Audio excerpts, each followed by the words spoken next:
Propulsion continues to be nominal. Our UPA chamber pressure looks good. Doubling up.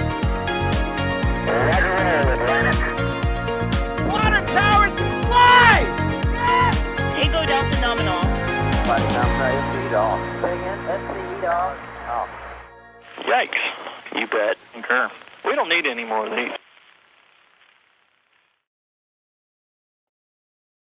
Hi, everybody. Welcome to NASASpaceflight Live, the weekly show talking all things space industry. We're very happy to have you here. This week, Blue Origin has a spaceship design, or space station design, sorry. Artemis is getting ready for flight readiness reviews. Crew-3 had a static fire, and Starbase got some deliveries. At any time, you can ask questions to the chat by tagging us at NASASpaceflight, and we'll happy to get your questions in the queue and answer any questions you may have about those topics in those orders. Please save your SpaceX stations questions to the end. Joining me today are Philip Sloss and Ian Atkinson, NASA Spaceflight reporters, and I'm your host, Matt Anderson. Guys, how are you doing? Good. How are you, Matt? I'm doing really well. Orbital Reef. Let's start off talking about Orbital Reef. What's going on with Blue Origin? Yeah, so we had an announcement this week that Blue Origin, along with several other commercial partners, are planning to build their own space station. So this is pretty big, and it seems to be a pretty big space station as well. They said it's about 90% the internal volume of the International Space Station, which is pretty large by itself already. So this space station will be made out of 3 core modules, as well as a bunch of other about 6 other secondary modules on the outside. The purpose of the space station will be very mixed. It's for space tourism, for research, and it's a commercial space station, which we've never seen before. We do have other companies trying to make their own commercial space stations, notably Axiom Space, who are actually in the process of cutting metal and building their first space station modules right now. So this is a pretty big thing here. About 10 crew members is the maximum crew load. It'll be serviced by Boeing's Starliner spacecraft that'll take crew up. And for cargo resupply, they'll use Sierra Space's Dream Chaser spacecraft. So a lot of partnerships here. You can see a render of the space station there. You have the 3 core modules. Those will be launched on a New Glenn spacecraft. And the secondary modules are up in the air on what they'll launch on. But very large space station, very interesting to see it happening, and excited to see where they go with that. What do you think, Philip? Well, I'll be curious to see, I'm a details guy, so I'll be curious to see what kind of details we get as they develop this design and start kind of putting some meat on the bone, so to speak. There's a lot of details that would help kind of give a sense of the level of commitment from the different partners in terms of timelines, and also just to make it easier, sort of, I think, to compare the different these different commercial space station proposals. Obviously, NASA is looking for something to complement the International Space Station, at least at the beginning. And then, obviously, at some point, I think they would like to turn over running. They're talking about this as a mixed-use business park, but they're looking at facilities in low Earth orbit that they would use and be an anchor tenant, but that somebody else would run and operate and own. And so, I think I'll be curious to see some of the seeing some numbers for the space station, and so that we can compare it to, for example, Axiom seems like it's a little bit farther along than this proposal. Yeah, it's neat to see. And there's actually a question here from I believe Artion in chat. And they're saying, when do you think the ISS will be considered obsolete? And that's a good question, because yeah, the space station, we've been hearing there's maintenance issues, there's things breaking left and right. They're replacing segments of the station, like the solar panels. They're doing the IROSA panels. So this International Space Station is starting to become harder and harder and more expensive to maintain. And there's going to get to a point, we don't know exactly when, but they're going to get to a point where it's going to be not that worth it to just keep the International Space Station going, keep replacing parts over time. So yeah, eventually NASA's going to have to either build a new International Space Station or lease services from commercial companies, which they are actually very interested in doing. So that'll be neat to see what happens with that. So if you need to get onto a space station, what is the reason you might want to go with Blue Origin and not the International Space Station or one of these other proposals that are going on? That's a good question. I think it's I think that's one of the things where a little bit more information would help make it easier to sort of differentiate between the different proposals.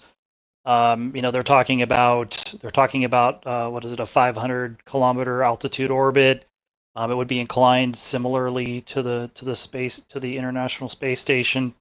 But I'm not. I haven't seen enough to really make a good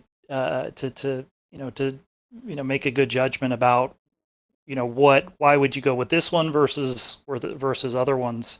I mean, I guess the only one of the parameters they talked about is obviously if they're going to be able to put up enough pressurized modules to rival what you have in terms of pressurized habitable space on the International Space Station, then perhaps that would be a draw.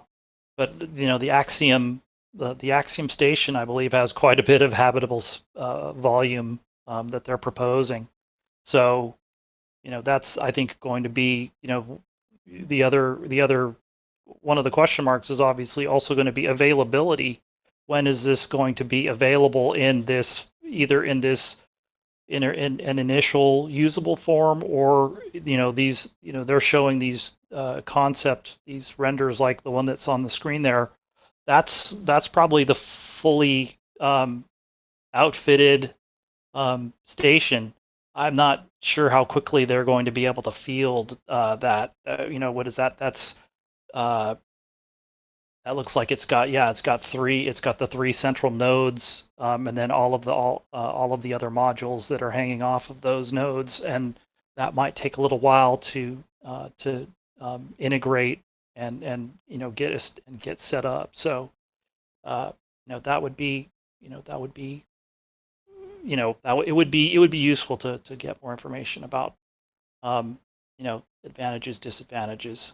But it's also again, it's also worth pointing out, I think at this point they're just trying to make people aware that they're doing this, and so it's perhaps a little bit of a different space than Axiom right now. We've got a whole bunch of super chats to go through real quick, and then we've got a whole bunch of questions as well in the question queue specific to the new space station from them. From Chax208, thank you for becoming a Capcom member. We really appreciate that. Moldy Space Industries, $10. Hashtag Ian Fan Club, and don't forget to dip your churros. Okay.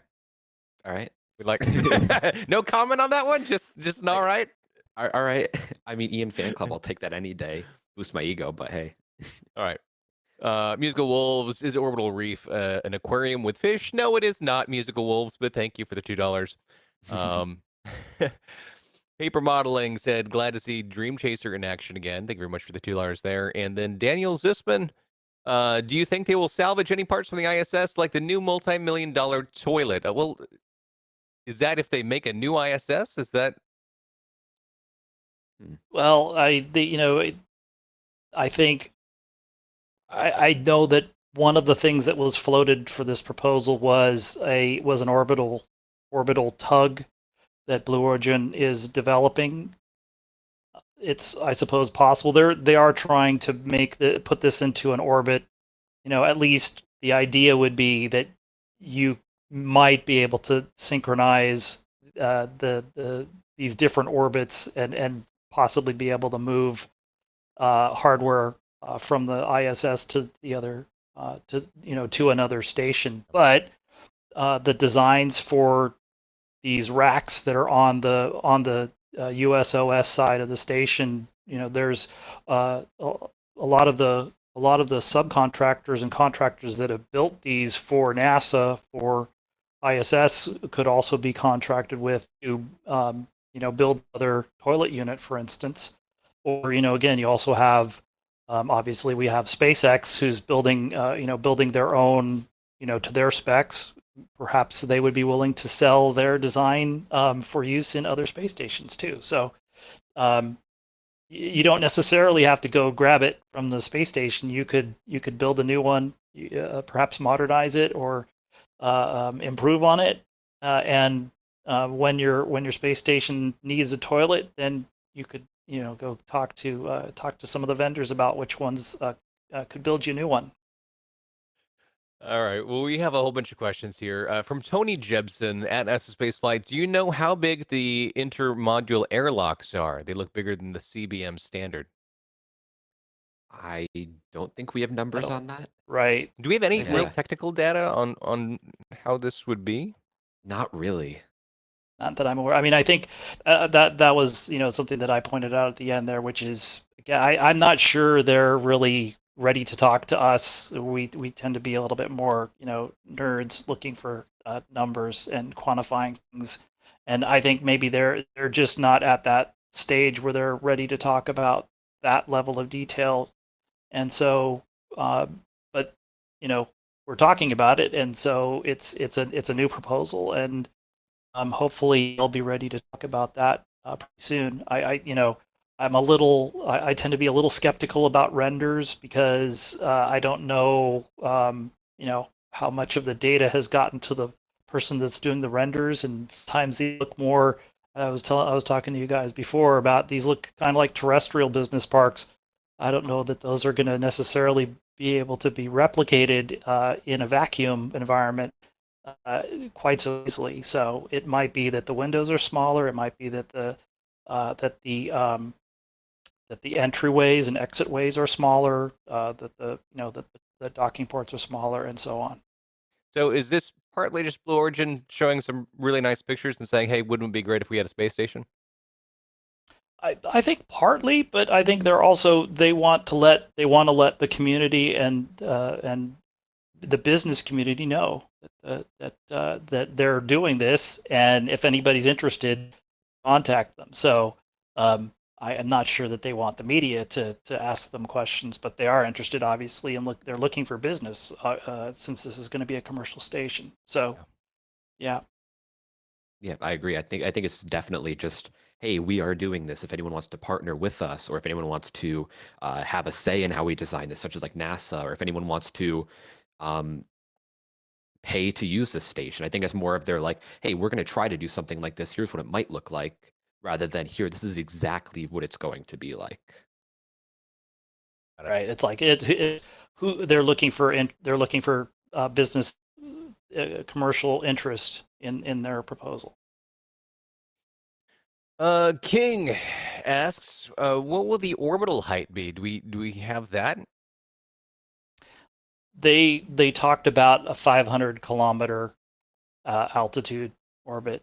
So I don't know, Ian or Matt, do you guys? I don't know if do you guys recall what the inspiration for altitude was? I think it was somewhere. No, maybe it was 550. I think. Okay, but it's a Like little. around It's there. higher than the. It's higher than the ISS right Yeah, now. a good bit. But yeah, that's what they talked about during the announcement. Ross asked, and I think we sort of covered this a little bit, but just to be explicit with it, when do you predict the first element of the orbital reef will be launched into orbit? Or if? Well, I mean, I think judging by the design, you'd want to have the core modules go up first.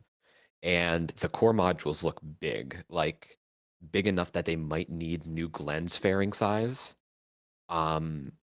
So maybe 2025 at the earliest, probably later though. Maybe like 2027, because New Glenn has a 7-meter diameter payload fairing, which is huge compared to other fairings today. Like the Atlas V and Falcon 9 have a 5.4-meter diameter fairing. So getting an extra 1.6 meters, and also the fairing is very tall too, so you can fit a lot in New Glenn's payload space. So probably once New Glenn gets up and running and gets proven, because this is a big project. You don't want to put a space station module on a first or second flight of a rocket. At least you traditionally wouldn't want to. So yeah, we'll have to see. And also, we'll have to see when they start making hardware too, because you can't launch a space station module if you don't start building a space station module. So probably a few years away, I think. I would think that with the trouble that Tory Bruno has had with Blue Origin, their business partners might be a little skeptical about early stage things. John Ferris asks, is anyone still making those inflatable modules after Bigelow shut down? Yeah, I'm not. I assume there are still. Yeah, I'm not sure. If I'm just what I seem to recall that there was. It might be Sierra Space that some of their station modules. Yeah, that Yeah. Sierra Space has some in their proposals, perhaps for cislunar stations, or also for um, things that they're supporting in low Earth orbit. Yeah, Sierra Space, they have been doing a lot of research into inflatable modules. I remember seeing when they proposed their gateway, lunar gateway configuration, it was a large inflatable module. So Sierra Space, I think maybe Lockheed is doing inflatable modules, but I know Sierra Space is definitely very invested into the process. What's the main advantage of an inflatable module over something that's more rigid when it goes up? Is it just more potential volume once they inflate it? Well, also the idea is that your primary structure it takes up a lot less mass, so you're reducing. So if you have a mass that you can devote to systems versus primary structure, then it's the inflatable outer structure is lighter, and just in terms of getting that mass from the ground into orbit, it's more mass efficient than a rigid structure. So I think that's one of the primary reasons, and that's why, as you guys are saying, there's a lot of interest in that for stations. It's not beyond what Bigelow was talking about doing. Shaquille Sturm asks, do you think Dragon might be able to visit Orbital Reef? Connection must be similar for Starliner and Dragon, right? Or do you think that they would put up a sign that says no dragons allowed in the clubhouse? I mean, if you're launching Starliners up there, you would have to have IDSS International Docking System Standard docking ports on the space station, and Crew Dragon uses those exact same docking ports to dock to the International Space Station. So theoretically, you definitely could, but whether or not you would want to because of the whole Blue Origin, SpaceX, and Boeing SpaceX rivalries, I would see them more as a second option if something's wrong with Starliner. I mean, if it's a private station, they could say that you have to use our launch vehicles if you want to go up there, right? Absolutely, yeah. Yeah, and I mean, it goes both ways too. So SpaceX may have their own ideas for commercial stations. So they may not be interested in servicing that. They may have other business that they can rely on. Exactly, yeah. And also their own space tourism too, with Dragon all by itself, Right. like Inspiration 4 that we've seen. Real quick, we want to thank Radu. Thank you very much, Radu, for becoming a RatPad member. We appreciate the support. And from Tycho, who said, I wonder how far away we are from a rotating orbital station with its own gravity. Oh, I don't think that was proposed in the design, but I am curious about that one as well. I mean, oh, go ahead, Philip. I have no answer for that other than I think there's still a lot of operational and other issues that would need to be worked through. You'd need to mature a design before you could do that. Yeah, it's going to be a while probably because also rotating modules, you want to have them have a large diameter, so you don't need to spin them as fast.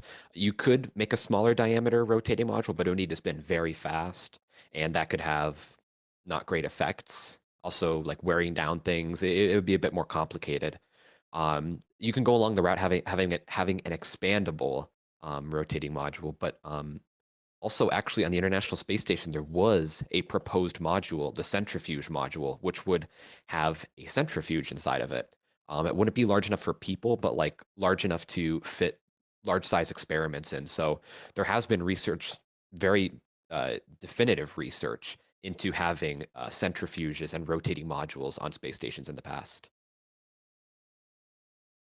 Yeah, I mean, the idea behind it is sound, though. So it's just the technical limitation right now. Yeah, like tech demonstration, getting the investment into it, because it's a brand new technology, really. So it would take a bit of demonstration and a bit of investment to perfect the design. I got it. I definitely want that too. I'm just yeah. saying, for my grand sci-fi future, I need the giant ring stations. Let's see. Shaquille asks, that's spaceflight, not intended as a SpaceX question, but do you also think Starship might make complicated and expensive stations like Reef obsolete?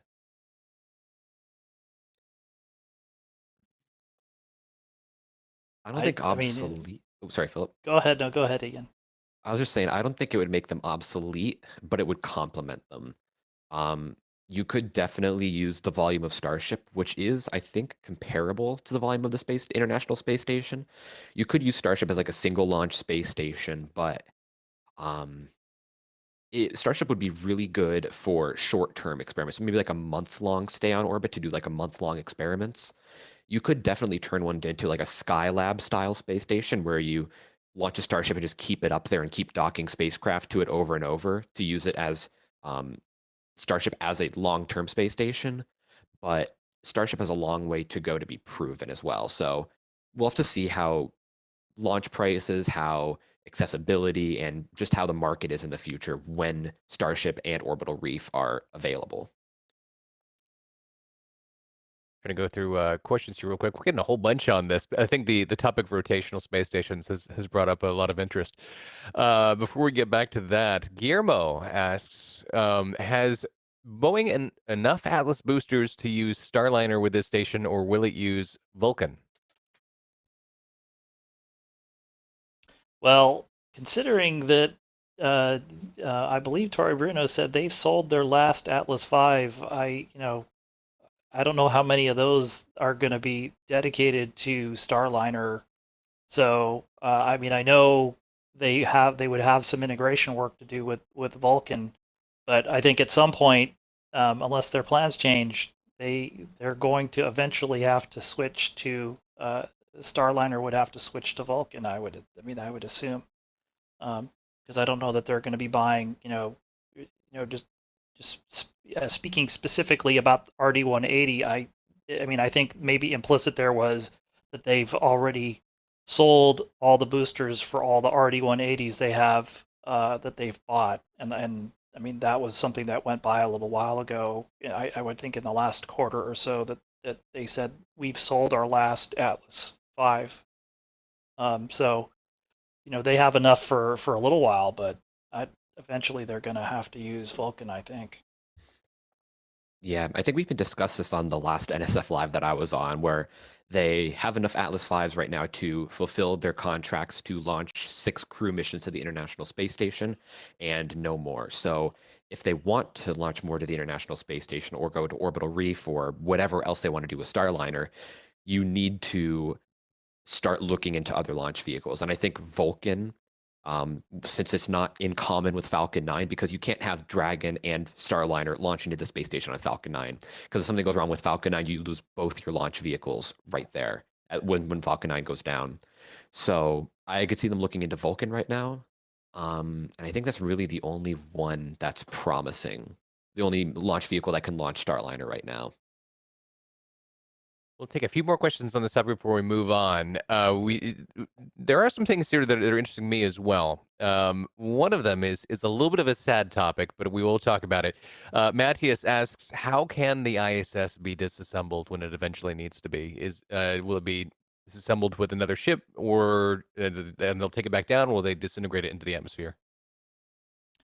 I believe the deorbit plans are to they won't necessarily disassemble it. They'll just deorbit it as one piece. Now, the Russians have talked about disconnecting the module that they just sent up recently, and all the modules that they're going to hang off of that, and Axiom obviously would probably also take their nodes and modules that they're planning on attaching to the ISS off as well, and flying independently. But the deorbit plan, the deorbit plans, it's been around for a long time. Maybe not as incomplete maturity, but basically they would deorbit it like they deorbited Mir, although this is a much bigger space station, but it'll just come down in one piece.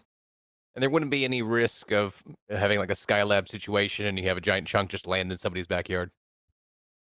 Well, if they do it correctly, it'll be like Mir. So they Skylab ended up being a little too autonomous, and they kind of not inadvertently, but they were not in command and control. They had no command and control over the spacecraft when it re-entered, and so they that was a lessons learned thing. And so with Mir, they intentionally deorbited over very specific, over the ocean, and so that worked out just fine. And I assume that would be the plan with this: is you just make sure that it that you hit entry interface in a fairly small footprint, and then it will be disintegrated by the Earth's atmosphere. So, but it'll hit entry interface as a single as an integrated structure, and then it will be disintegrated. So you'll have this would be a rapid disassembly, but it'll be a scheduled rapid disassembly. So rapid plan disassembly. Yes. Amiga points out the first piece of ISS has been deorbited. Yeah, it has. These little modules. Yes. Yeah. I mean, you could, if you want, you could say all the progress resupply spacecraft and all the crew vehicles, and they've all in some cases being converted mostly to energy, and in some cases coming back in mostly one piece. Going back earlier to the inflatable modules, just once again, Elmar Wormworth had a question about them. What about safety bents against space debris, microparticles, and things like that? Are they any less secure than a more rigid structure? Not really. I mean, they did test. So the International Space Station does have its own inflatable module, Beam, the Bigelow Expandable Activity Module. And it's been on the station since 2016. So they've had 5 years, and NASA loves it. It was going to be on the station originally for 2 years, and they would deorbit it.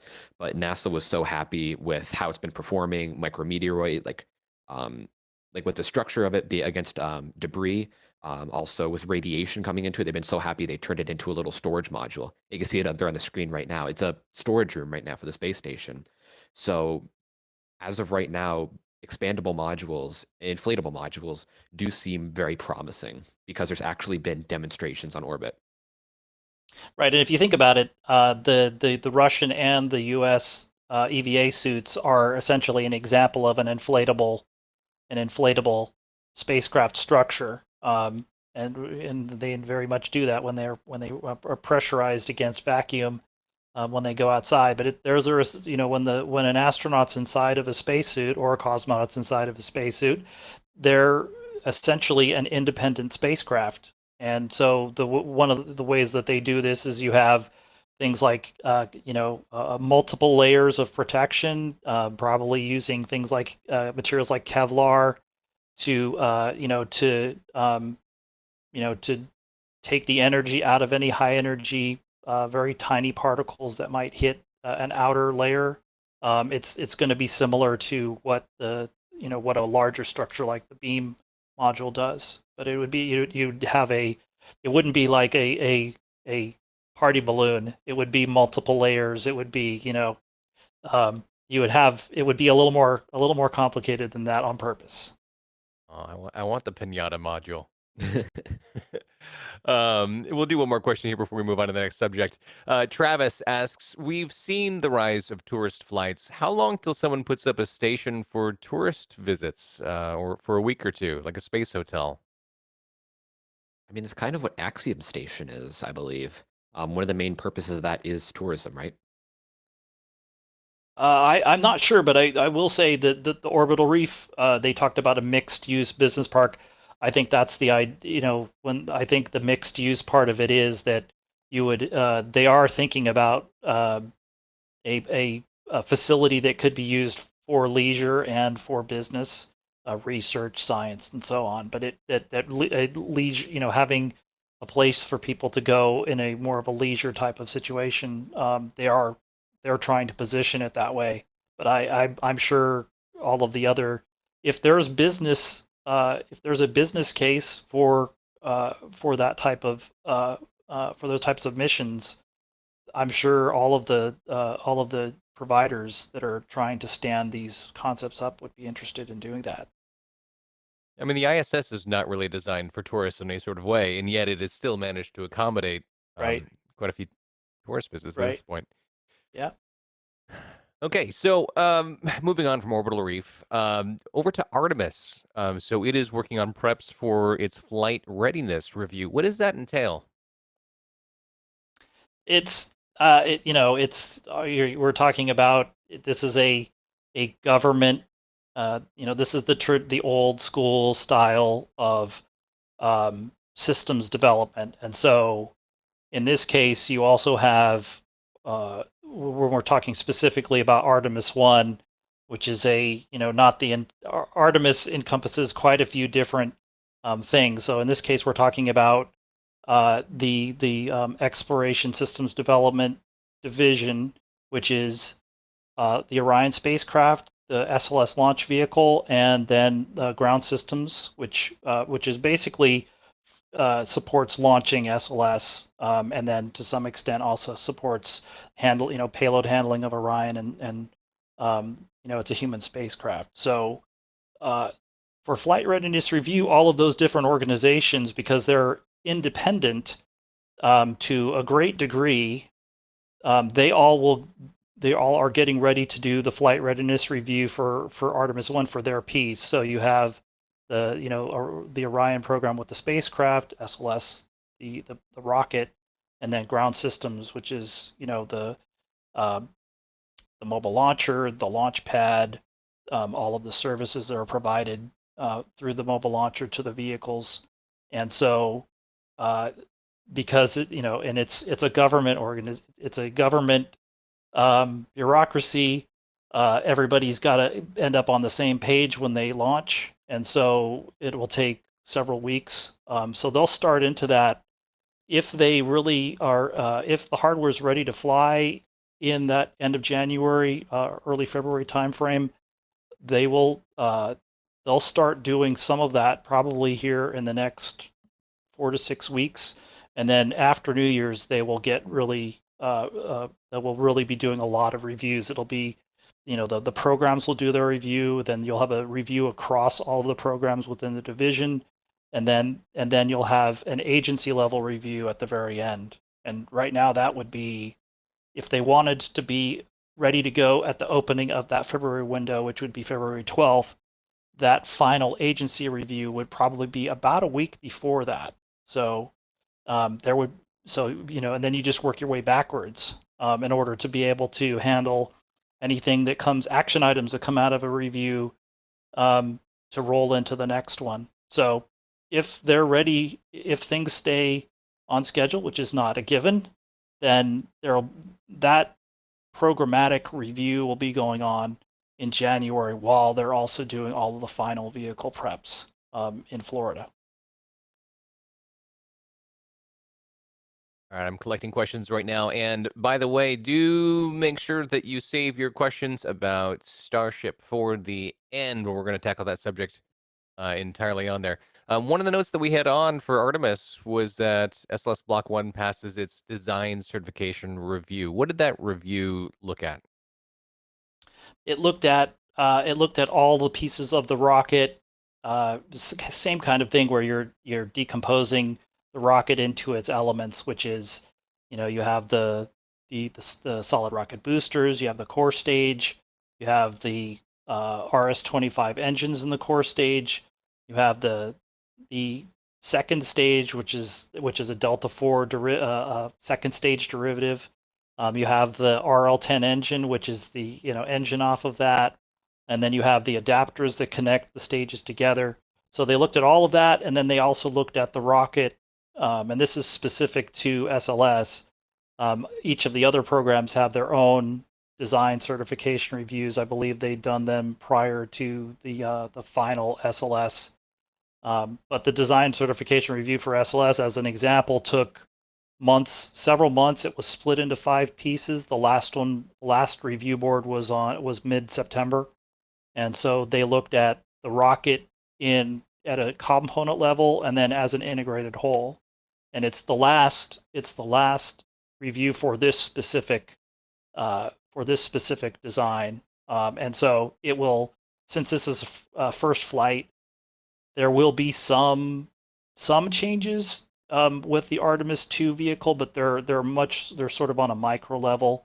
The next big one would be the Block 1B with the new upper stage.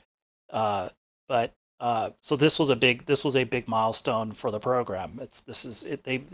You go through these big reviews like the preliminary design review, which was back in, I believe, 2013 or 2014.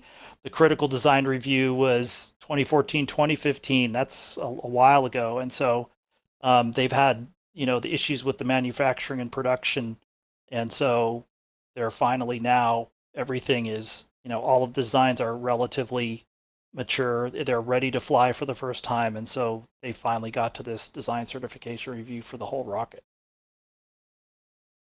Ian, how are you feeling about Artemis? I am excited for Artemis, honestly. It is taking its time, but honestly, this is the first launch. You shouldn't expect. We've seen the same thing from Boca Chica. Ship 20 Ship 20 was it Booster 3 at that time, were supposed to launch on the orbital test flight in July. That was their target. That is come and gone. They probably won't be launching this year. And similar with Artemis, it's going to take a while, but it's going to be worth it, I think. I'm excited to see Artemis 1 launch. I'm excited to have lunar crewed launch capabilities return again in general, because there's never been lunar launch capabilities with Crew since Apollo. No country, no company, no one's done it since then. So that'll be very cool to see. I'm also excited about Artemis 2 coming along, and seeing all these reviews here happen, and also even just the launch vehicle stacked. Look at that picture there. That was gorgeous. Yes, it is blocked by some work platforms, but you can tell what's going on there. You can see what's going on there. That is a lunar capable Crew rocket right there. And I've never seen one of those in my life. I've never had one of those fully assembled in my life. And here we go. We have one. No, this one will not launch Crew. No, it will not launch Crew to the lunar surface. But just seeing it assembled shows like potential. I don't know. And I really like that. It really makes me happy. I love that. I love that enthusiasm. I feel very similar. It's like, regardless of all the management stuff that's gone on around this project, what it is and what it represents is still very exciting to me. I love the whole thing. I like giant rockets. Mm-hmm. Before we hop into the question queue, we do have some super chats. Just a couple here from Jim Cabot, $2, saying happy Saturday. Thank you for the stream. Thank you very much, Jim. We appreciate it. And then just $5 Canadian from Paul Moffat. Thank you, Paul. We appreciate it. Thank you for supporting the channel. In the questions, Andrew Kramer has one asking, does the delay to February for SLS means that we might get a daytime launch? Not if it's in February. So, in fact, we have we're working on a story about the launch opportunities and launch windows, and hopefully that we'll have time to publish that here early next week. But the February window, the February launch period does not. So they will it runs from February 12th to February 27th inclusive. So both of those days are opportunities, but it'll be all relatively nighttime. I'm not sure. I have not seen the actual all of the window opens and window closes yet, but if it's in February, it would be at night. The launch would be at night. One of the requirements is for the splashdown to be in daylight, and so that's one of the reasons it's driving them the launch windows that way. Question here from Senti at Philip Sloss. Can we talk about SLS QD and possibly the possibility of 20 QD inside OLP on Starship? And I have a follow-up. What? I'm not altogether sure. Not altogether sure. That's an inside joke that I'm not on the inside of. Okay, because that's how I feel about a lot of this sometimes, and I usually ask for the acronyms to be explained sometimes because I'm still catching up. But all right, I'm glad. Will Artemis 1 have its abort system active during launch? Not the Orion. So you'll have the abort modes that would require using the launch abort motors. The launch abort system for Orion has 3 motors. It has the abort motor, which would basically provide the thrust to pull the crew module and the abort and the LAS away from the rocket. It has attitude control motor to steer, which is going to be kind of important because you don't know where the rocket's going to be and how many pieces it's going to be when you abort. And then it has a jettison motor, which is live for Artemis 1, but that's needed because the launch abort system is very heavy, and so once it's no longer needed, they separate it from the crew module, and the jettison motor pulls the LAS and the launch fairing over the crew module away, and that'll be about 3.5 minutes after liftoff, if that on a nominal. But some of the other abort modes where you might you can abort, you can stage off the core stage with the ICPS early if you needed to. They have, for this mission, they have what are called let's see, they're basically all alternate minimum missions, I believe they're called. So if they don't get the performance out of the vehicle, they might, they can do, there may be an Earth orbit mission that they can do. It might not be very long. There may be there are missions that they could do out to lunar distance, or some fraction of that they could do if they don't get the performance that they get the full performance out of the launch vehicle. So there are some alternate missions that they could do. It's just that, yeah, if you had an abort where you needed to fire the launch abort system, that will not be the case for this flight. Remy Turk did €10. Thank you very much for that. We really appreciate it. What are your thoughts on launching SLS for the coming decades at half the price? Well, I think it sort of reminds me of the Orbital Reef, in that I'm going to be curious to see some numbers there. This request for information that was just released this week, it has some details, but it doesn't have, there are some details there that would be useful to have. One of the things it doesn't have are dollar signs in it. It doesn't have cost figures, and so I'm not really, when they talk about 50%, 50% of what? So one of the interesting things is that the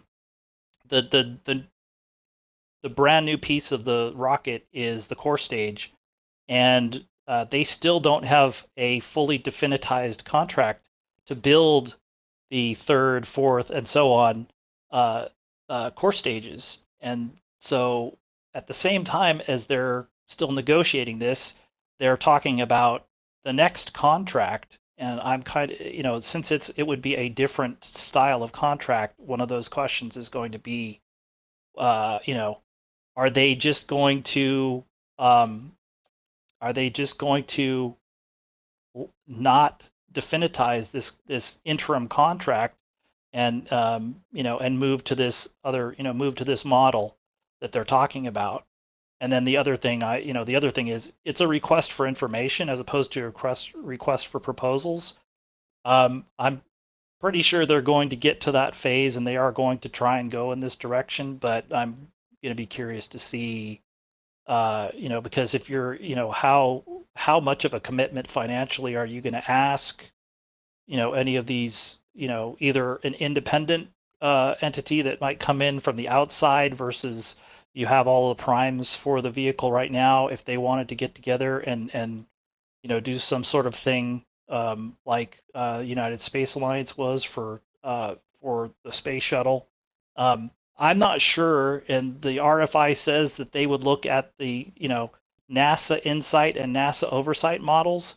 I'm not sure that from a cost standpoint that you can do like the USA style model, which was still heavy NASA oversight and heavy in terms of design, implementation, engineering, versus having that all go to the contractor, or almost all go to the contractor under this contract. So there's just a lot of questions, and so I know people want to see, okay, how cheap can you make it? But I think at this point you still have to define how expensive is it right now. So and I don't think we have a complete answer for that yet, at least not in public.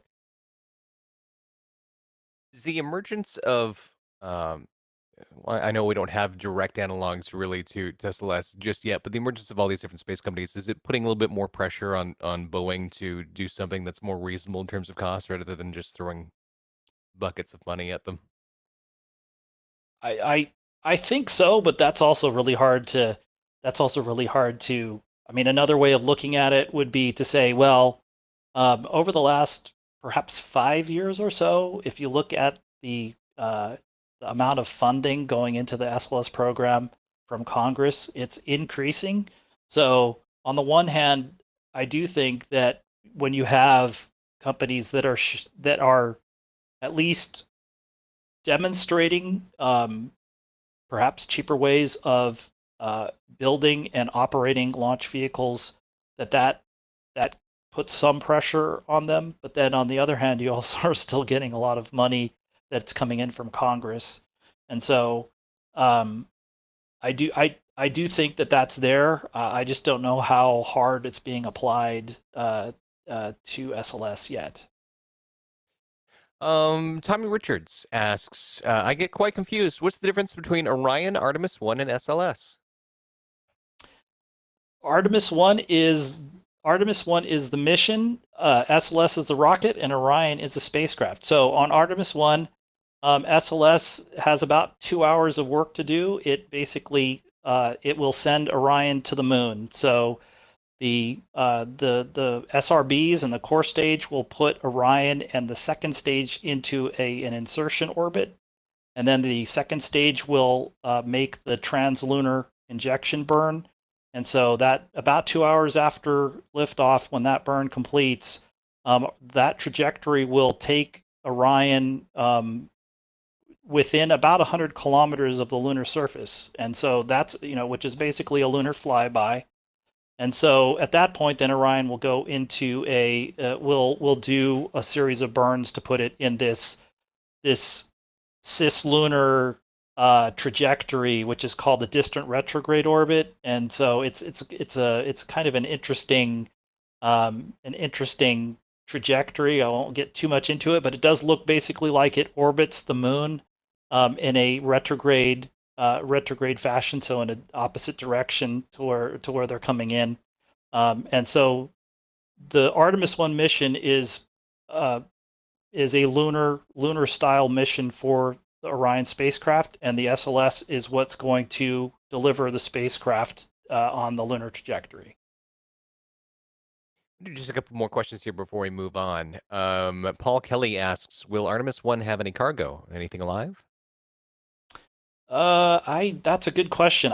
If there are things that are alive, they may be somewhat inadvertent. Like for instance, if it is going to be February, so there might not be as many mosquitoes in Florida, but anything that gets trapped inside, well, it might not survive very long because the cabin atmosphere is going to just be air, and it's going to be progressively replaced by just nitrogen. So the oxygen, the partial PPO2 percentages are going to go down over the mission.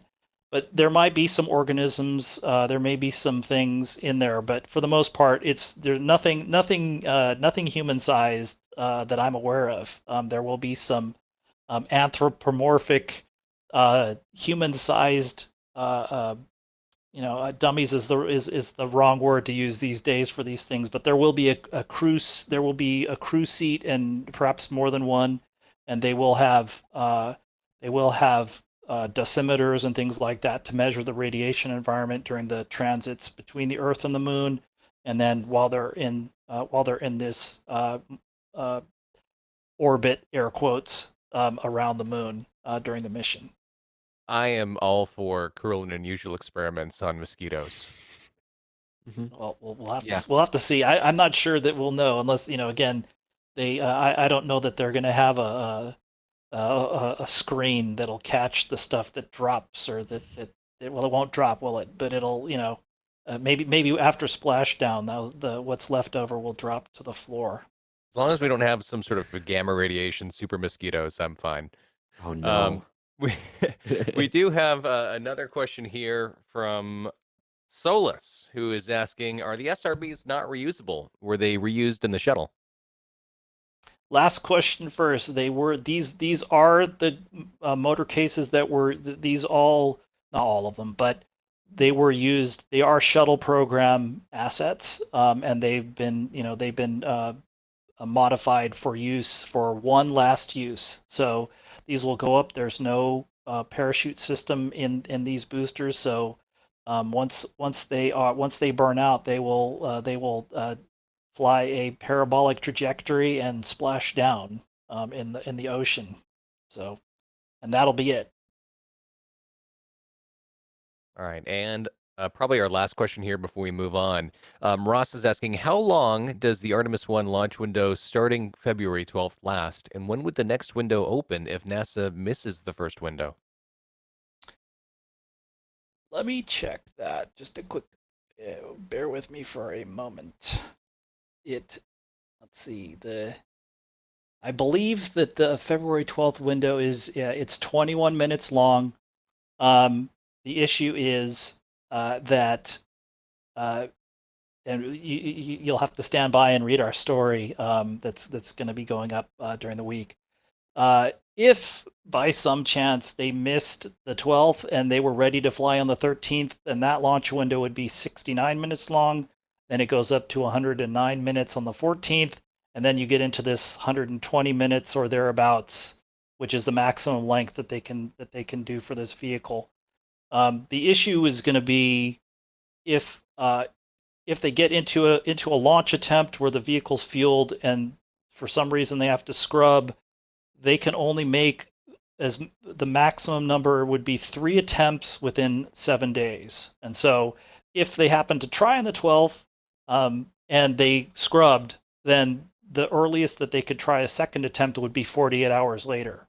And then if they missed that one, then the earliest a third attempt could be done would be 72 hours after that second attempt. So now there's a whole bunch of caveats, and again, that's in the story. So I encourage folks to read that when it comes out next week.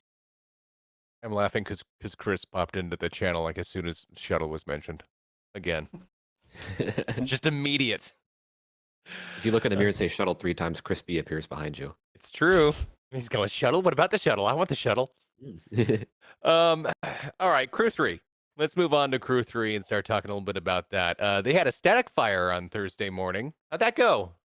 Yeah, so it seemed to have went well. So they rolled out the complete integrated Falcon 9 with Crew Dragon Endurance on top. They rolled out to the launch pad as they would do at any normal time, raised it vertical, and did a full launch countdown. So what they did, they pretty much pretended like it was launch day, filled it up with fuel, they moved the crew access arm away. The only difference was there were no crew on it, and it did not leave the launch pad. So they did a short few second firing of the first stage's engines just to make sure the engines were working fine, the computers were working fine. And they got some great data from that. So it's a great test overall. And it seemed like everything went well. NASA and SpaceX, they were originally planning to launch this Sunday morning about 2:30 a.m. Eastern time. But because of weather in the abort zones downrange. They had to move that to, I believe it is this Thursday, Wednesday actually, this Wednesday at 1 a.m. Eastern.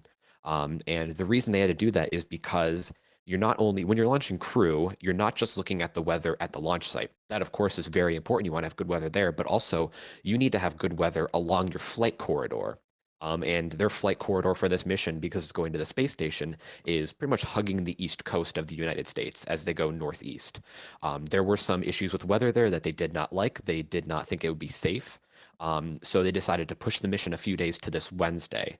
And now when you're looking at weather in your abort zones, you don't need to have perfect weather in every single abort zone. I think there's 7 abort zones for Crew Dragon, something like that. You don't need to have every abort zone perfect weather. You need to have most of them perfect weather. So there were too many out of line, and they decided just to push it. But other than that, the vehicle looks to be good. The crew has arrived at Kennedy Space Center a few days ago. We had NASASpaceflight's own Chris Gebhardt there at the arrival ceremony where the crew gave some speeches. The press were able to ask some questions. We got some good information. And yesterday, we actually had one of the final reviews, the launch readiness review for the mission, which is pretty much where NASA and SpaceX meet together, look over every little aspect of the launch, every aspect of the launch vehicle. They actually take the data from the static fire test and analyze that as well. And through that, they were happy with how the vehicle performed. That's when they decided to push the launch to this Wednesday instead.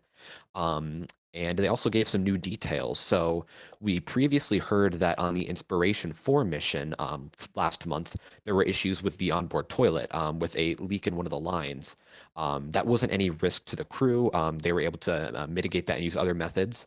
And they actually found a similar issue on the Crew-2 spacecraft, which is currently docked to the International Space Station. And because of that issue, they weren't able to fix it on board. They have stopped any issues from happening, but just to be safe, they asked their crew not to use the onboard toilet on Dragon. That issue has been completely fixed on the ground for Crew Dragon Endurance on Crew-3. Endurance is a brand new spacecraft, never flown before. So it has a bunch of new fixes on it, and it's looking good for a launch to the space station this Wednesday with 4 crew members. All right, going through here. To what extent is the weather officer responsible for the case the launch happens at risk with a possible anomaly? From Solar. I'm not exactly sure what the question's asking. So if something anomalous happens with the weather when they launch, is the weather officer, is he the one responsible for that? I would assume so. I think they'd be the one who makes the call. The weather is red, the range is red. We're scrubbing for the night. I think they're the person who would make the call on that. Okay. Right. Versus, so it would be a pre-liftoff call. So after the vehicle lifts off, then it's I assume the accountability or the authority kind of will shift to SpaceX and the flight crew in terms of making those calls. But yeah, it's there, as Ian said, they're going to say green or red on launch day about whether to launch, and then once it lifts off, if they were to have an issue, you're talking about, if you're talking about an abort, you're talking about downrange recovery weather. But once they've committed to flying, they have to be ready to deal with whatever conditions they have in the recovery zone. Let's see. Michael asks here, the launch, or actually he says, launch window also depends on the location of ISS in regards to Crew Dragon's orbital/rendezvous path with the ISS. Yep. To add additional clarity there. Yeah, exactly. So the International Space Station is in a 51-degree inclined orbit. So that means it's 51 degrees up from the equator. And because it's in low Earth orbit, because you need to be very precise with your orbital insertion, it's a very quick launch window, and it means there's only a few opportunities each day. Sometimes some days don't even have any opportunities. because of scheduling conflicts, but they have to be very specific and have many days set out for launch windows for spacecraft. Musical Wolves is asking the important questions here with a $2 super chat. Is the toilet tested before launch? I don't know. I would assume they do some sort of testing with it. I don't know if they do all-up testing, but I would assume there's some sort of testing to make sure it works because... Fine, you don't need to answer. It's Musical Wolves. Yeah. Oh, it's Musical Wolves. Okay. Let's see. Ian Stubbington, getting to the real questions. Do flights to the ISS always go to the northeast, or could they also wait for an orbit where it's going to the southeast? As far as I know, the only ones that I've ever seen fly to the northeast. I guess you technically could go to the southeast, but I don't know if that's ever happened. Do you know if that's ever happened, Philip? A launch not? Well, the SpaceX has launched some payloads that have done this dogleg, this dogleg that kind of skirts the southern Florida peninsula.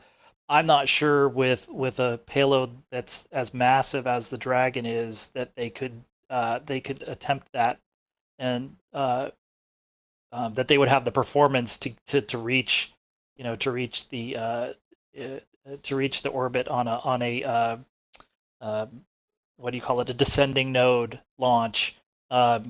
So it has to do with range safety issues launching to the south out of Florida. So just as an example, when they launch the Antares to the station, the cargo launch, those ones launch on a descending node. Those ones launch to the south.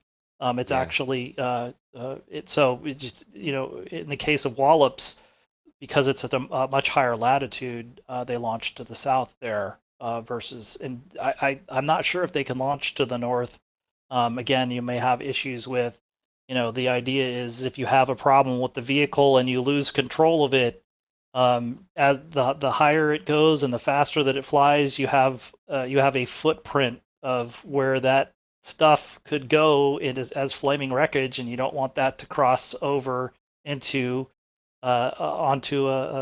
populated areas. And so and they have to watch out for things like you have Cuba, you have some of the Caribbean areas as well that you have to they have to be careful. They for international agreements. I suppose if we were China, we wouldn't have to worry about that. We could launch in whatever direction we felt like. I suppose. I guess that's not entirely true, since if they were to launch towards other countries, they might get into some trouble. But they are some of these other countries are not use different rules than we do, but we don't. That's the reason that we don't do that. But yeah, if you were to just ignore, and you could say the same thing. So as an example, you have the Western Test Range out here in California. If you wanted to do an optimal launch trajectory and set aside everything else, you would just launch due east from Vandenberg, and you could also, for instance, you could launch due east from anywhere from Boca. It's just that trajectory might go over Florida at some point, and if you lose control of a high velocity, high energy vehicle at the wrong time, you might not be able to do anything about that. So that's one of the reasons that they don't do that. Here's a sort of a neat note on that subject from Michael Flynn.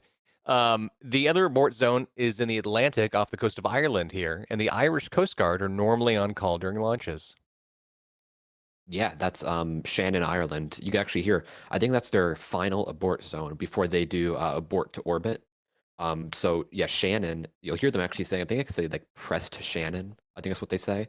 But you can tell that's the last abort zone. So if anything goes wrong, like at the last second, they're landing off the coast of Ireland. But once they pass that, which I think is like only an 8-second window they have to abort there, then you just abort to orbit. You're already good enough to go. You can just use the Dragon thrusters to get to orbit. But yeah, Shannon's definitely one of the most important abort zones, I would say.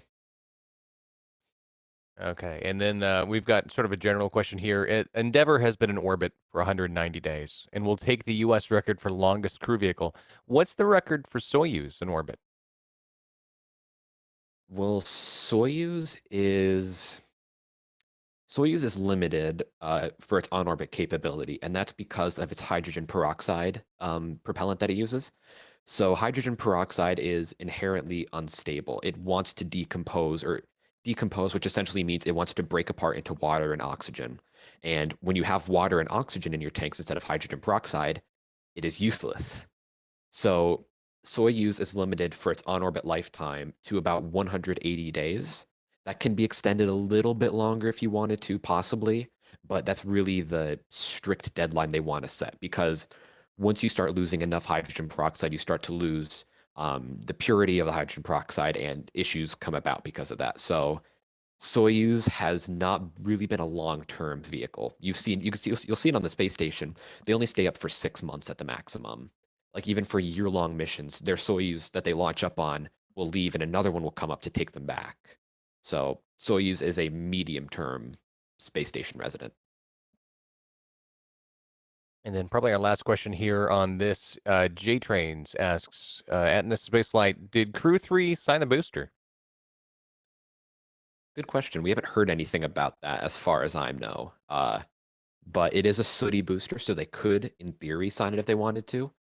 Like I think Crew-2, or no, Inspiration 4 did. But yeah, we'll have to. I think they'd probably let us know if they I think did. they did. I at least I recall seeing a picture, but maybe you're right. Maybe I'm thinking of the Inspiration 4 crew. But I do. I think that's become kind of a unwritten tradition or something like that. So there was a cute picture of them lifting up the transporter the other day in the HIF. So I thought that was kind of cool. But Yeah. I that would be that's just a guess. I'm not I don't know, but I thought I saw a picture of them do that. Okay.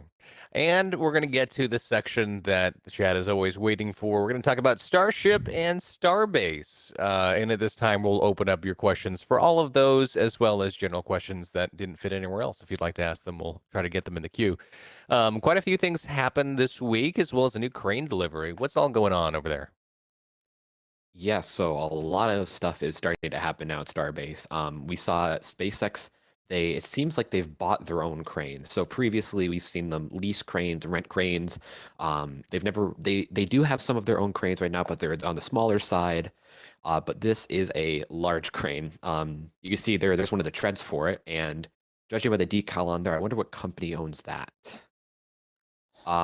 But yeah, so they've bought their own, I think it's called the Liebherr LR 11,000. There is already one of those on site. It's the big yellow crane that they have at the production site, at the launch site. But the yellow one is being rented, while this one is their own. So they don't need to worry about leasing. This is their own crane, do what they want with it. So that'll be very helpful. We've seen that. We've also seen work on the wide bay, the new high bay that they're building.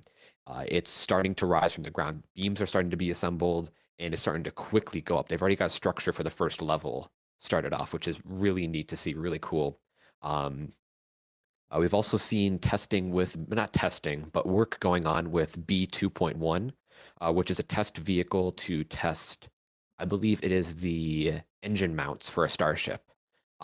Which it's a really strange test vehicle where it has a Starship aft dome, but a super heavy outer engine mount.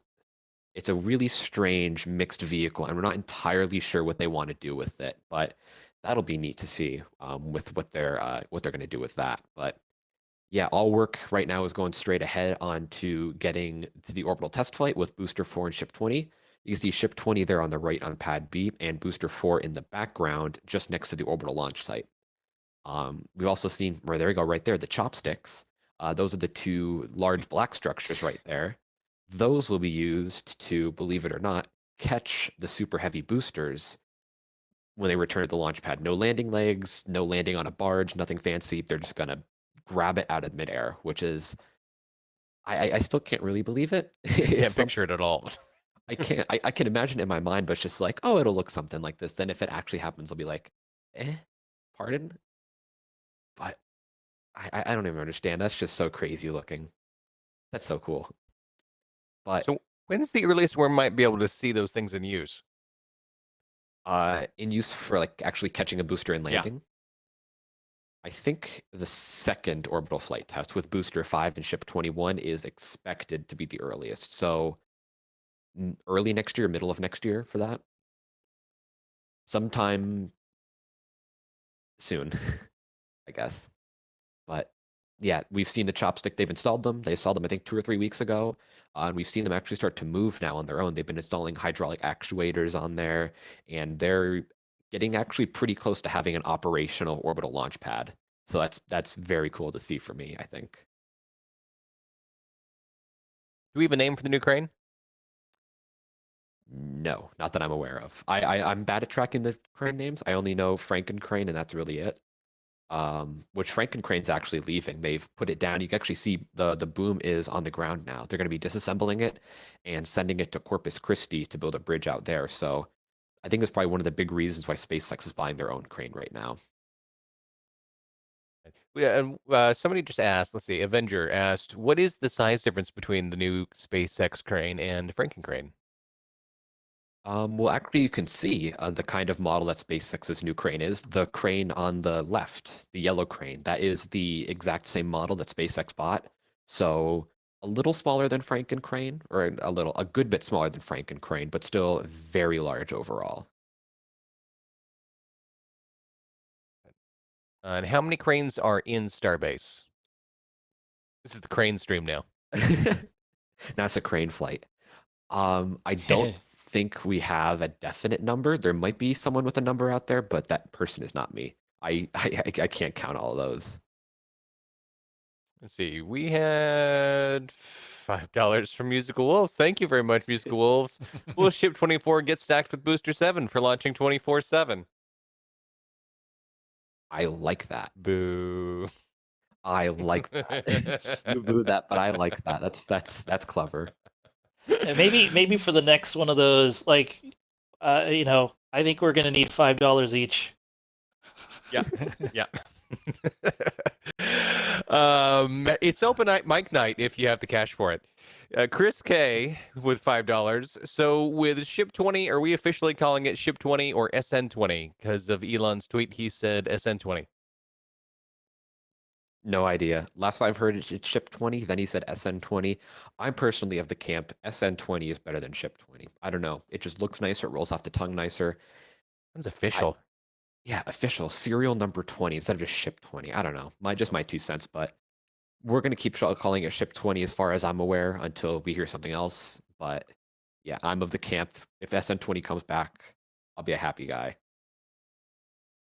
Do we know, going back to the chopsticks, do we know when they're going to do the first booster lift? Still need to do the revving for the pulley blocks.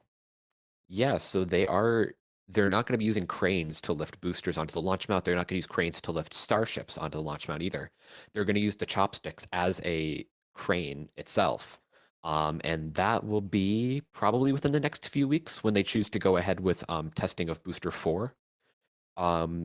Because Frankencrane is going down, so they can't use Frankencrane. So they're probably going to have to use the chopsticks to lift booster 4 onto the launch mount. So sometime in the next few weeks, maybe like a week or two at the earliest, but next month or two probably.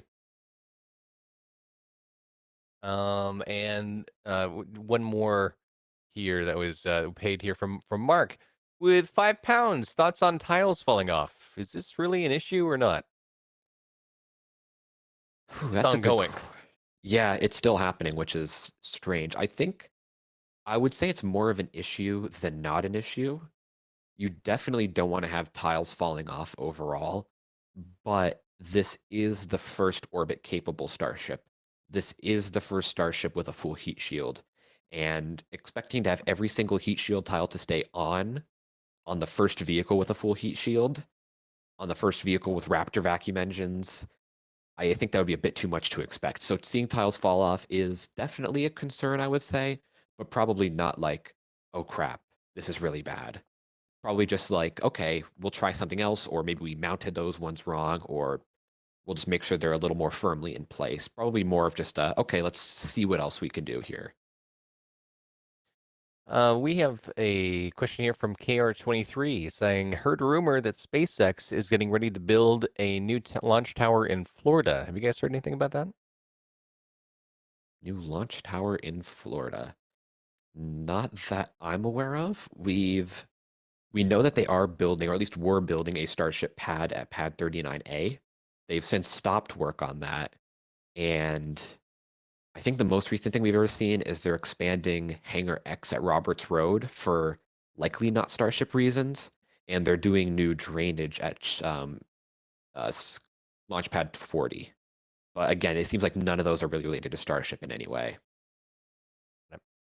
Solar asks, how much of SpaceX's equipment at Starbase is manufactured by non-SpaceX companies, considering SpaceX is just a customer, not a builder in this case? Any statistics? How do we want to rein that in?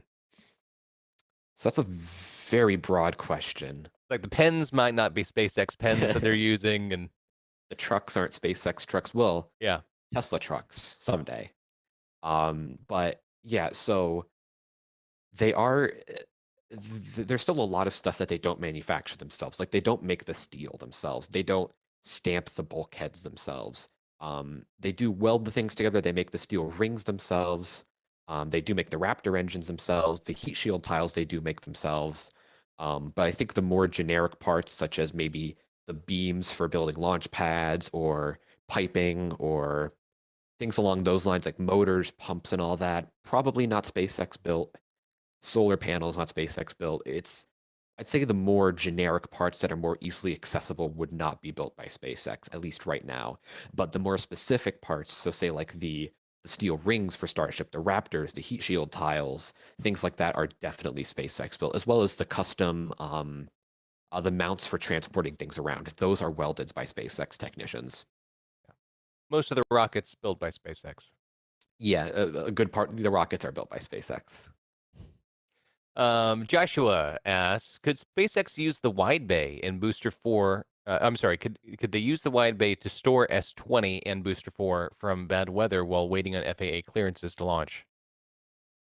I guess they could, but there is the issue that the wide bay is nowhere near finished, and it probably will be nowhere near finished until next summer, if I had to guess. The high bay is still not even done. Yes, the high bay is operational, but it's still not complete. I guess the bar on top doesn't really count, honestly, as long as it's operational. I'd say the wide bay probably won't be operational until Q2 of next year. So they'll probably have to leave them out on the pad or roll them back into the high bay if they need to. I really like this question, so I'm going to bring this up a little bit more forward in the queue. This was a little bit off topic from Peter. What was your favorite launch of 2021? Now that we're getting towards the end of the year, Philip, want to go ahead with that one? Oh boy. I mean, I like the we just saw the Lucy mission fly. I mean, to me, like I've seen a lot of launches. I think the last launch that was like a real big deal to me was the first Falcon Heavy launch, just because that was a new vehicle. I think the thing that differentiates these different launches is the missions that they're launching, and so I think of these ones more in terms of their payloads at the moment. So I'd say I would imagine a lot of people would be thinking of some of the Starship test flights this year, and but yeah, that I don't know that I have a quick answer for that one. Yeah, I would say Lucy is definitely high up. Dart as well, a double asteroid redirect test, which I think is launching next month, maybe December. That's going to be a very big mission too. The first time we're ever trying to redirect an asteroid in any way. It's not trying to redirect an asteroid that's going to hit Earth. It's just a random asteroid kind of far out. That they're just doing a small test to see how a spacecraft hitting an asteroid can redirect its orbit. I think that's gonna be pretty big. As well as I saw Tony Jebsen in chat saying the highlight launch of the year will definitely be James Webb Space Telescope. And I have to absolutely agree. Even with SN15 landing, SN11, SN10, all that, Lucy, I think James Webb, if it launches this year, will absolutely 110% be the biggest launch of the year. I've been looking forward to James Webb for 7 years now. Yeah. That's how long I've known it. It's a long time, yeah. Mm. But yeah, I mean, obviously, don't count your chickens before they're hatched. But I'd say they have a chances of them doing that are increasing as we go here. So hopefully they're ready to go next. I mean, I want to say next month, not quite, but we're getting pretty close. Yeah. I am That's- so looking forward to James Webb. That's gonna And be for me, I think Inspiration 4 is still like a high watermark for me. I've really enjoyed the entire program. yeah, I'd say that too. Ian, when are you going to 3D print a part for your Starship? Or a part for Starship with Elon's permission? I don't know if they'll want any of my 3D printed parts, but 3D printing a Starship in general, I do have a 1 to 250 scale 2018 Starship model upstairs on my dresser. I am planning to 3D print a model of Booster 4 and Ship 20 after they launch. This guy. Hey, look at that. Yeah, Actually, that's Nice. mine. Hey. hey, Starship Mark 1 style design. Yeah. Nice. Woo. But yeah, so I have that. Yeah, but right now I'm focusing on my Saturn V model, which is coming along well. That's about it. My Lego one back there. Ooh, nice. Yeah, I can see it I got the in the third stage shadows, tanks. but yeah. This is Very the show and nice. tell stream now. It's the show and tell stream. I'll stop. Let's see. Has there been any update on the FAA paperwork needed for orbital Starship launch from Amiga?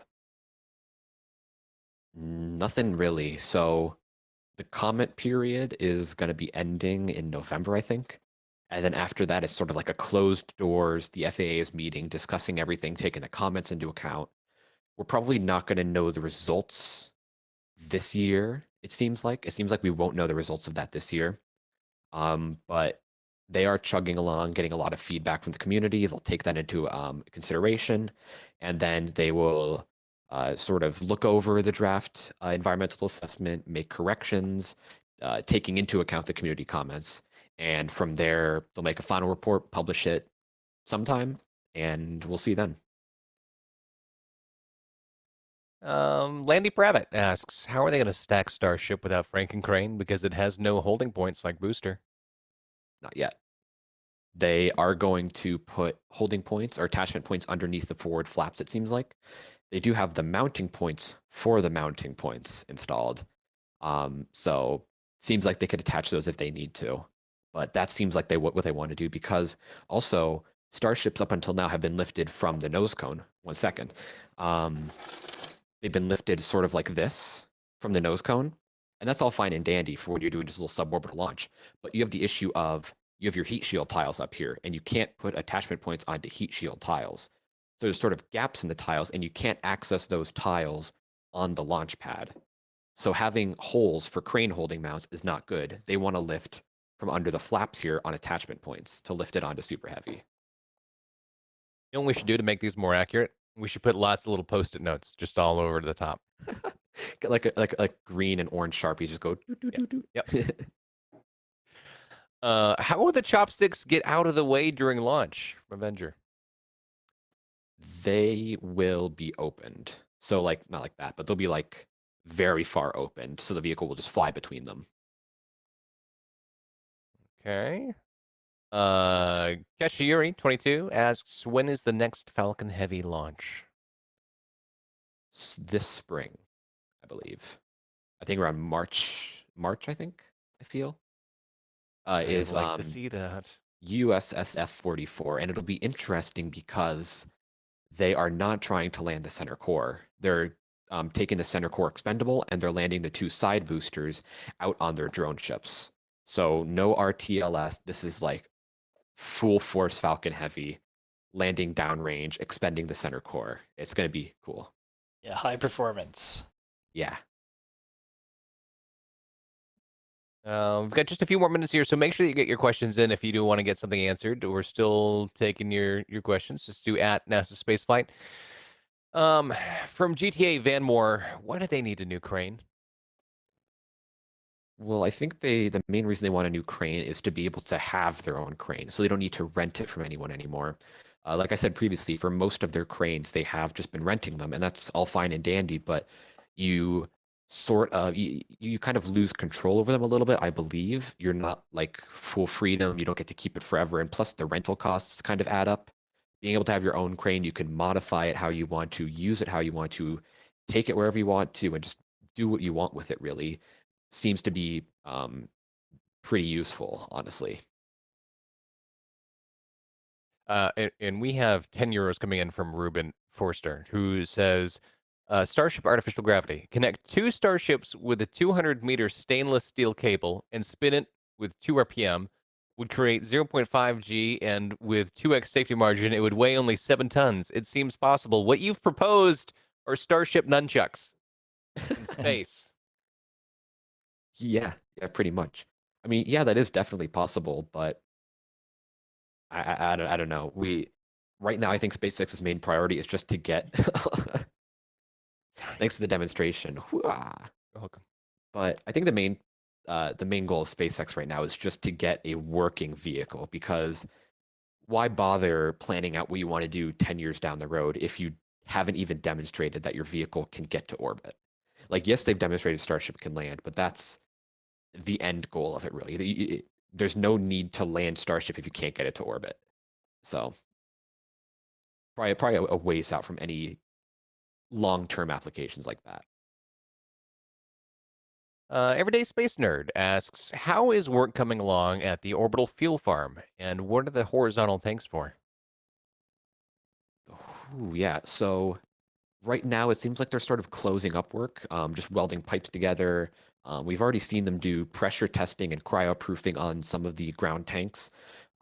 So they are getting close to having an activated fuel farm. It seems like right now they're just trying to get the last work in, polish everything up. And the horizontal tanks, actually, that's a good question. It seems like those are for holding liquid methane, but that's something I'm confused on as well. Like, why would you need extra methane? Maybe just to have enough for an extra launch capability or an extra launch window?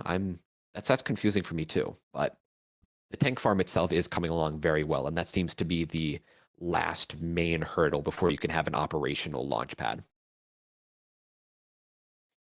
From BGE and Spaceflight, any word on Lucy's solar array? It was sort of jammed shut before, I think, right? Only one of them had only partially deployed. Yeah, so Lucy's solar arrays, they are, I forget the term. Philip, do you know what the term is for the Lucy solar array? It's just called like a circular solar array? Oh yeah, yeah, I'm blanking on it too. But I think that it is not, it's just not completely, it's either it's not completely deployed or it's just short of the ability to rigidize it, I think. So I think there was, basically said it's in a, they're power positive, so it's generating, it's generating power for the batteries, and they're going to be, testing it, I think, to completely characterize the, the configuration that it's in, but that they're not in a hurry to, rush and start fiddling with it necessarily until they understand the situation, and the configuration that it's in right now is, is okay for the time being. Yeah, and it's the solar array is mostly deployed. I think they said it just hasn't locked, so maybe just sitting like this far open, you have the whole solar array, just a little gap open. It could just be that, or it could be it's only partially open where it's just open this much. But either way, it seems like the spacecraft is healthy at the moment. They've had no other issues aside from that, it seems.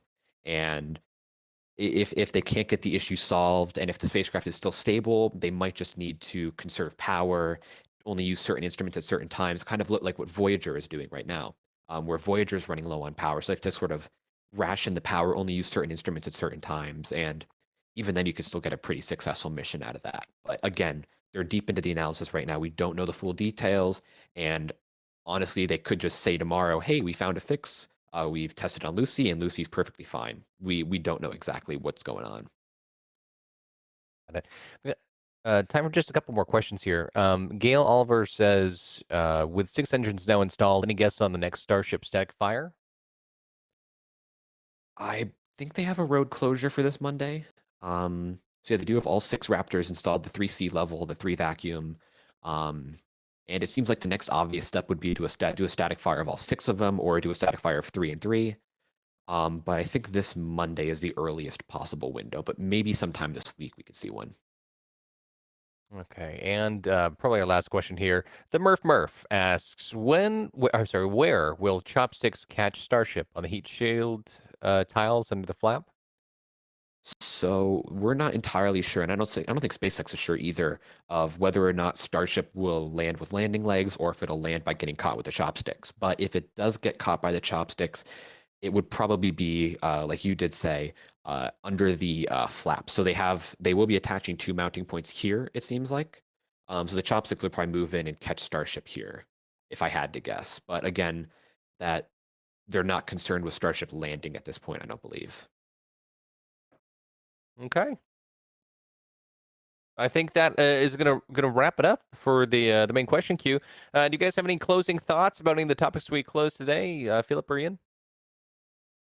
I think I'm good. Just excited to see what's happening in the future with Starship and Artemis.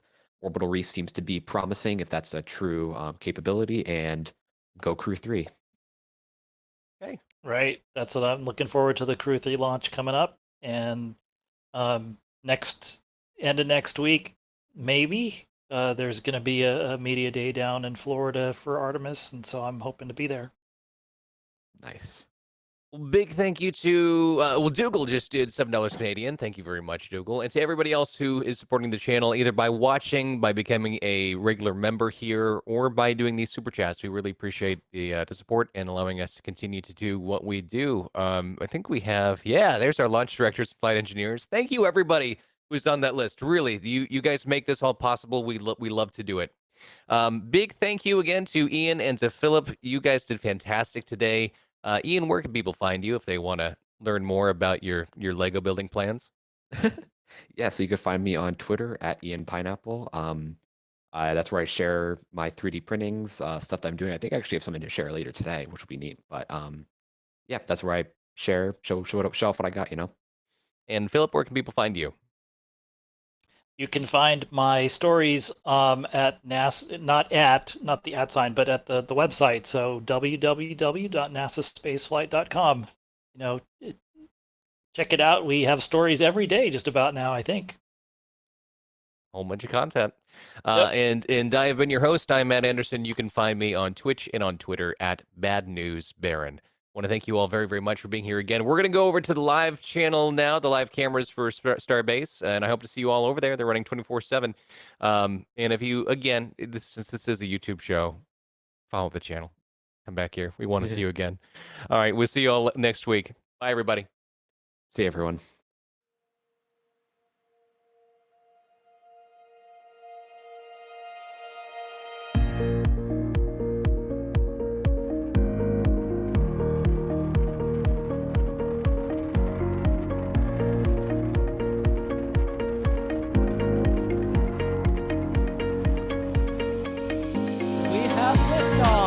Propulsion continues to be nominal. Chamber pressure looks good. Following up. Roger, roll, Atlantic. Water towers, fly! Yes! Tango Delta nominal. Flight number SE off. Bring in SE off. Yikes. You bet. Concur. We don't need any more of these.